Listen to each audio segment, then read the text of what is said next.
자식을 키우다 보면 가슴을 치게 되는 순간이 참 많습니다. 내 뱃속으로 낳은 자식인데도 도무지 내 마음 같지 않아서 긴 밤을 뜬 눈으로 지새우기도 합니다. 어릴 때는 그저 눈에 넣어도 아프지 않을 만큼 예쁘기만 했는데 머리가 좀 굵어지고 나니 어느새 남보다 못한 사이가 되어버린 것 같아 서글픔이 밀려오기도 합니다. 도대체 저 아이는 누굴 닮아서 저러는 걸까? 원망 섞인 한탄을 뱉어보기도 합니다. 하지만 가만히 생각해보면 참으로 기이한 일입니다. 이 넓고 넓은 세상에 수많은 사람들이 살고 있는데 왜 하필이면 저 아이가 나의 자식으로 태어났을까요? 또 나는 왜 하필 저 아이의 부모가 되었을까요? 밭이 있고 씨앗이 있다고 해서 싹이 트는 것이 아니라 적절한 온기와 물기, 그리고 햇볕이라는 보이지 않는 기운이 더해져야 비로소 생명이 싹 틉니다. 우리 눈에는 보이지 않지만 부모의 몸을 빌려 이 세상에 오고자 하는 간절한 영혼의 기다림이 있어야만 생명의 잉태라는 신비로운 사건이 일어나는 것입니다. 오늘 우리는 불교의 깊은 지혜를 빌려 생명 탄생의 비밀을 들여다보려 합니다. 내 아이가 우연히 나에게 온 손님이 아니라 아주 오래전부터 나를 지켜보고 나를 선택해서 찾아온 귀한 인연임을 깨닫는 시간이 되기를 바랍니다. 그리고 그 깨달음 끝에 자식을 향한 원망이나 서운함 대신 따뜻한 연민과 감사의 마음이 피어나기를 기원합니다.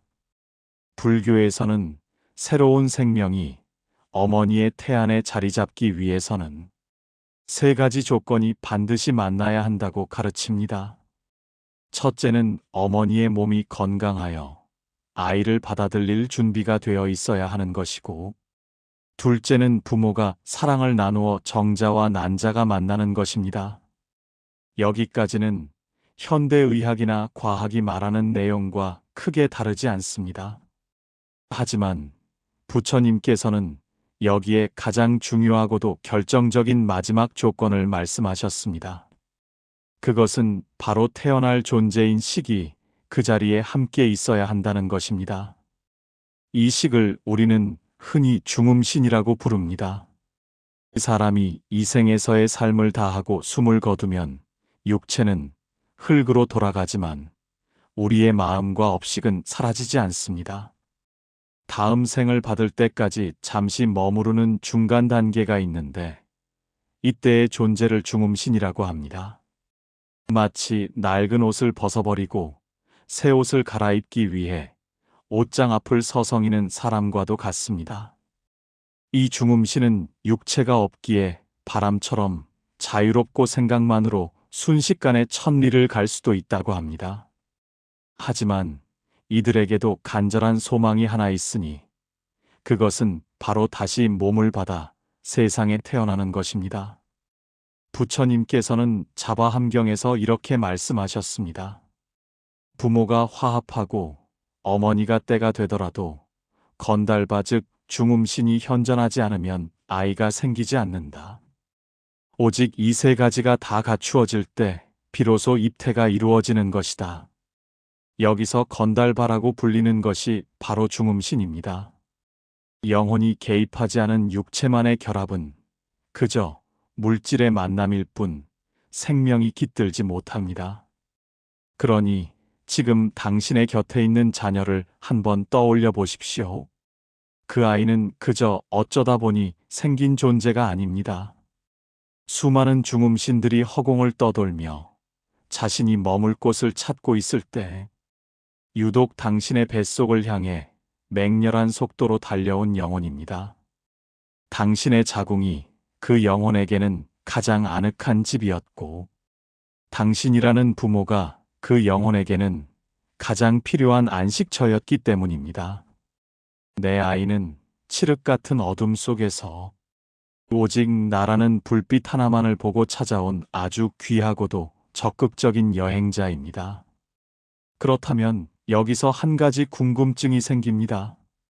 세상에는 훌륭하고 돈 많고 성격 좋은 부모들도 참 많은데 왜 하필 내 아이는 부족하고 평범한 나를 선택했을까 하는 의문입니다. 혹은 자식이 부모를 선택해서 온 것이라면 왜 나를 힘들게 하는 자식이 나에게 왔을까 하는 억울함이 들 수도 있습니다. 부유한 집안이나 화목한 가정으로 가면 더 편안하게 살 수 있었을 텐데 굳이 고생길이 훤한 집을 선택해 들어오는 영혼은 도대체 무슨 생각이었을까요? 이 질문에 대한 답은 우주의 법칙 속에 숨겨져 있습니다. 자석은 쇠를 끌어당기지 나무나 돌을 끌어당기지 않습니다. 이와 마찬가지로 중음신이 부모를 선택하는 기준은 재산이나 외모나 사회적 지위가 아닙니다. 오로지 업의 파장이 맞는가 하는 것이 유일한 기준이 됩니다.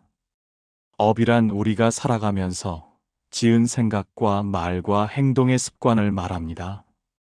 이것은 마치 고유한 냄새나 색깔과도 같아서 겉으로는 숨길 수 있어도 영혼의 차원에서는 뚜렷하게 드러납니다. 중음신은 육체의 눈이 없기에 우리가 보는 세상을 그대로 보지 못합니다.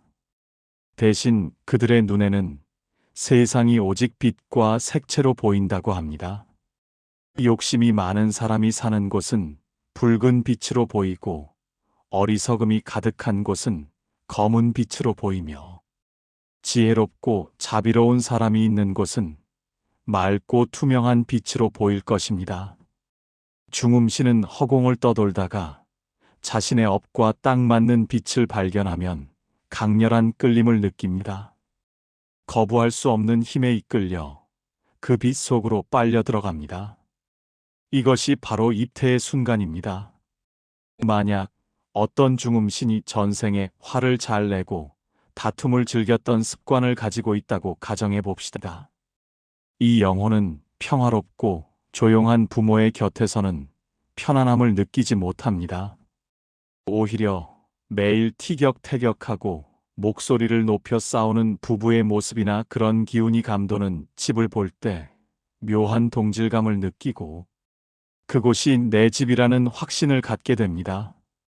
반대로 전생에 베풀기를 좋아하고 마음이 너그러웠던 영혼은 욕심 많고 인색한 부모의 곁에는 다가가지 않습니다. 자신과 파장이 맞지 않아 밀려나기 때문입니다. 그 영혼은 비록 가난하더라도 마음이 넉넉하고 따뜻한 부부의 곁에서 강한 끌림을 느끼게 됩니다. 부처님께서는 이러한 이치를 두고 이렇게 말씀하셨습니다. 중생들은 각자의 업에 따라 서로 모이고 흩어지는 것이다.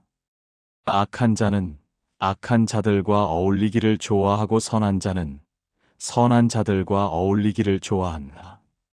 이것은 과거에도 그러했고 미래에도 그러할 것이다. 결국 자식이 나를 닮은 것은 유전자의 힘 때문만은 아닙니다. 물론 겉모습은 유전자를 통해 전해지지만 성격이나 기질, 그리고 삶을 대하는 태도와 같은 보이지 않는 부분은 업의 도장이 찍혔기 때문입니다. 내 아이가 유독 고집이 세다면 그것은 내 안에 숨겨진 고집스러움이 그 아이를 불러들인 것일 수 있습니다. 내 아이가 소심하고 겁이 많다면 내 마음 깊은 곳에 자리 잡은 불안함이 그 아이와 공명했기 때문일 수 있습니다. 우리는 흔히 콩 심은데 콩 나고 팥 심은데 팥 난다는 속담을 씁니다. 이는 단순히 육체적인 유전만을 뜻하는 말이 아닙니다. 내가 뿌린 마음의 씨앗과 행동의 열매가 그대로 자식이라는 존재로 피어난다는 무서운 진리를 담고 있습니다. 그러니 자식이 나를 힘들게 할 때나 도저히 이해할 수 없는 행동을 할 때 우리는 자식을 탓하기에 앞서 나 자신을 돌아봐야 합니다. 저 아이의 모습 어딘가에 내가 미처 알아차리지 못한 나의 그림자가 숨어 있는 것은 아닌지 살피는 지혜가 필요합니다. 때로는 이런 생각도 듭니다.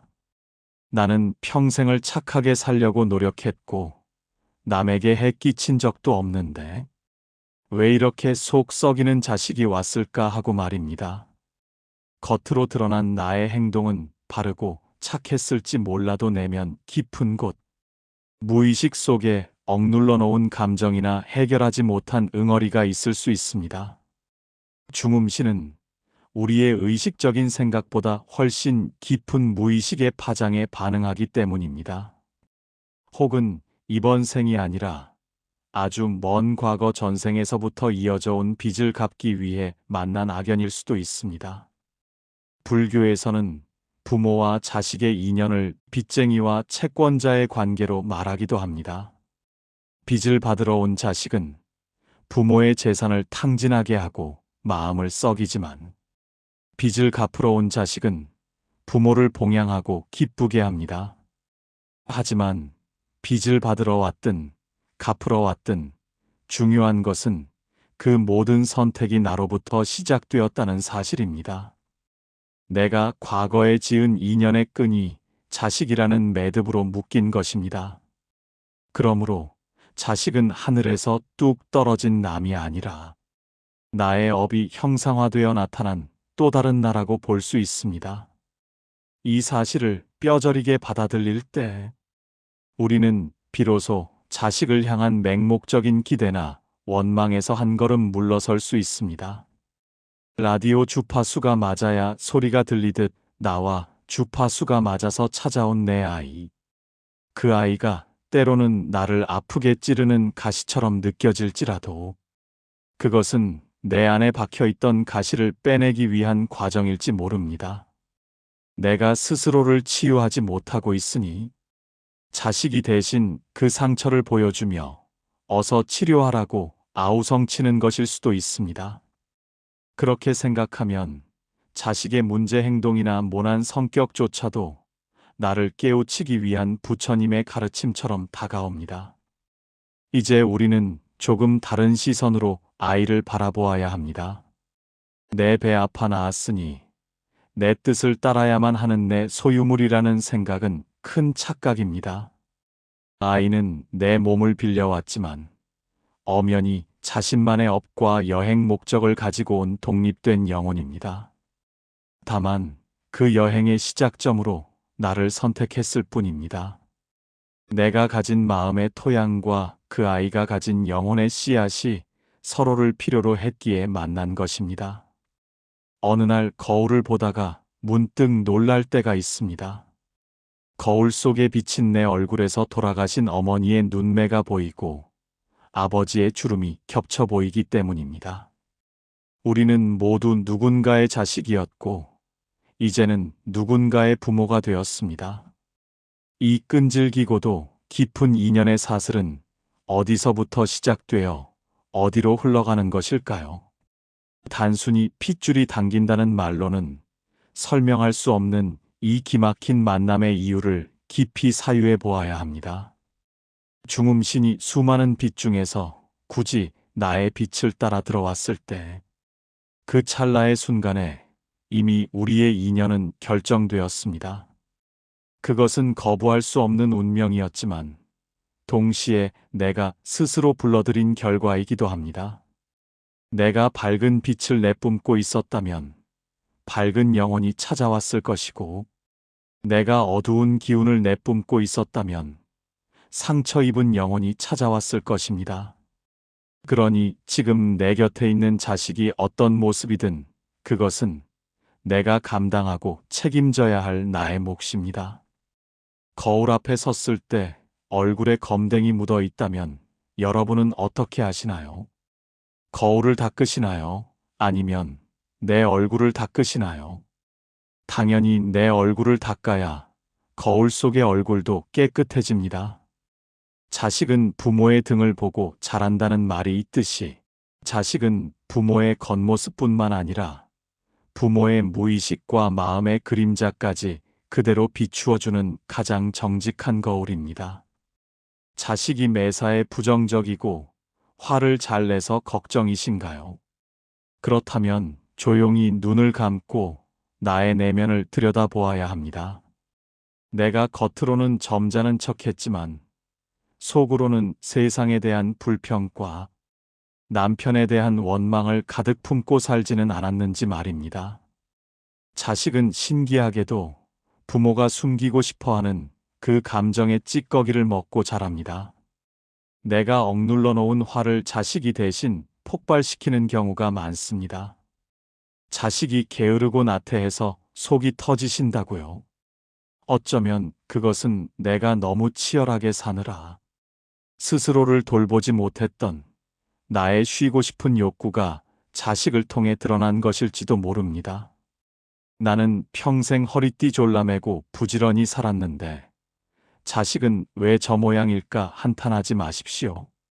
내가 지나치게 팽팽하게 당겨진 활시위처럼 살았기에 그 균형을 맞추기 위해 자식은 느슨한 활시위가 되어 찾아온 것입니다.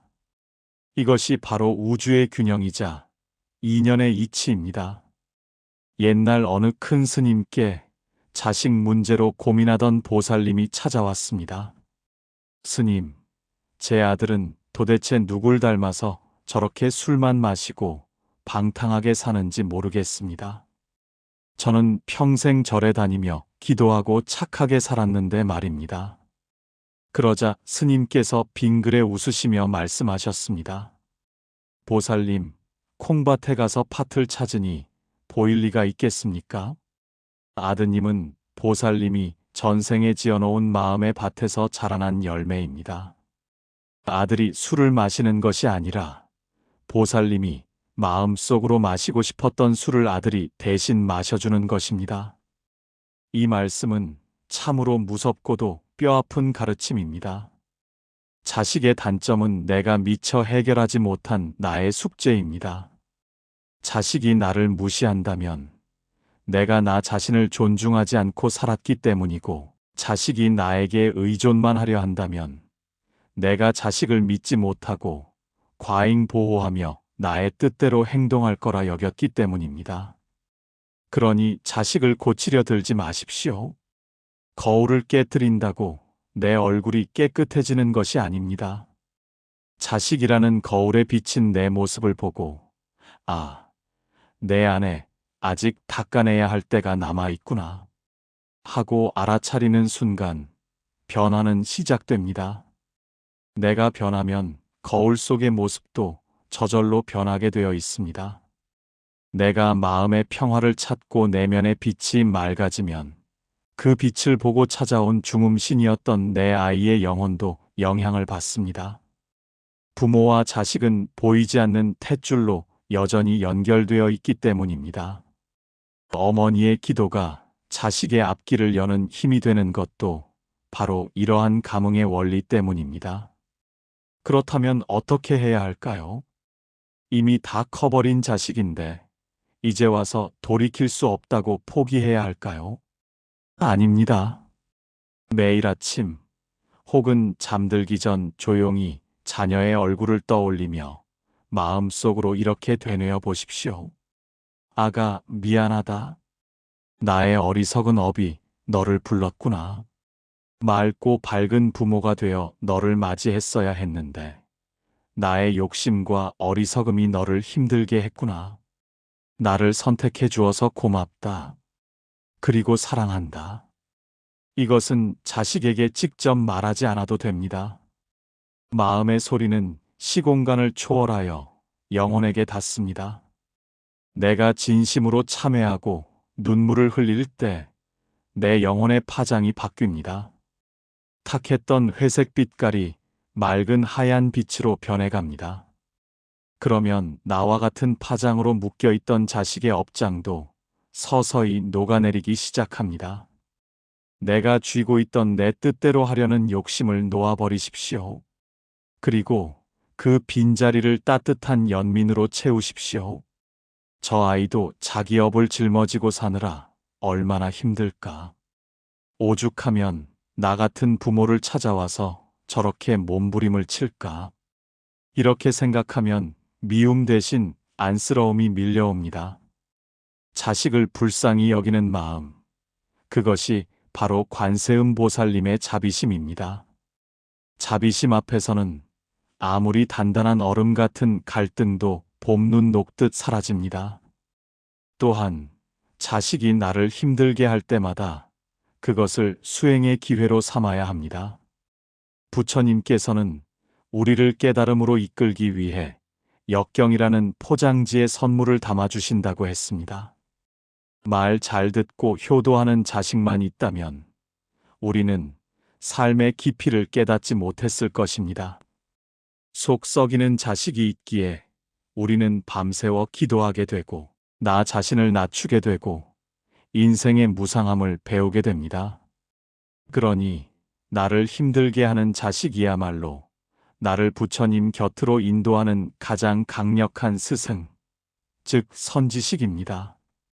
원수 같은 자식이 아니라 나를 수행시키러 온 스승이라고 생각하면 마음이 한결 가벼워집니다. 스승님, 오늘도 저에게 참는 마음을 가르쳐 주시는군요. 덕분에 제가 마음의 그릇을 넓힙니다.